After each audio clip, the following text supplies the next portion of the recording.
చార్మినార్ పెచ్చులు ఊడిపడ్డాయి. హైదరాబాద్లో భారీ వర్షం సమయంలో చార్మినార్ పెచ్చులు కింద పడ్డాయి. గతంలో రిపేర్ చేసిన మినార్ నుంచే పెచ్చులు ఊడిపడ్డాయని తెలుస్తుంది. ఆ సమయంలో పెచ్చులు పడిన ప్రదేశంలో ఎవరూ లేకపోవడంతో ప్రమాదం తప్పింది. కానీ చార్మినార్ చూడడానికి వచ్చిన పర్యాటకులు భయంతో పరుగులు తీశారు. సమాచారం అందుకున్న వెంటనే అధికారులు ఘటనా స్థలానికి చేరుకున్నారు. పరిస్థితిని సమీక్షించారు.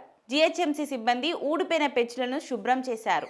చార్మినార్కు మరోసారి మరమ్మతులు చేస్తామని అధికారులు చెప్తున్నారు. గతంలోనే పెచ్చులు ఊడితే మరమ్మతులు అధికారులు చేశారు. కుతుబ్ షాహీ వంశానికి చెందిన 5వ పాలకుడు మహ్మద్ కులీ కుతుబ్ షా 1591లో చార్మినార్ను నిర్మించాడు. 2010లో చార్మినార్ని యునెస్కో ప్రపంచ వారసత్వ ప్రదేశాల జాబితాలో చేర్చారు. 1591లో ప్లేగు వ్యాధి నివారణకు గుర్తుగా ఈ కట్టడాన్ని నిర్మించారు. చార్మినార్కి ఇలా పెచ్చులుడడం ఇదే తొలిసారి కాదు. గత 20-30 సంవత్సరాలలో అనేక సార్లు చార్మినార్ నుంచి పెచ్చులు ఊడిపడ్డాయి. నిజానికి చార్మినార్ ప్రధాన కట్టడానికి సమస్య లేకపోయినా చుట్టూ ఉండే సున్నపు మిశ్రమంతో చేసిన అదనపు నిర్మాణాలు కొంతకాలంగా దెబ్బతింటూ వస్తున్నాయి.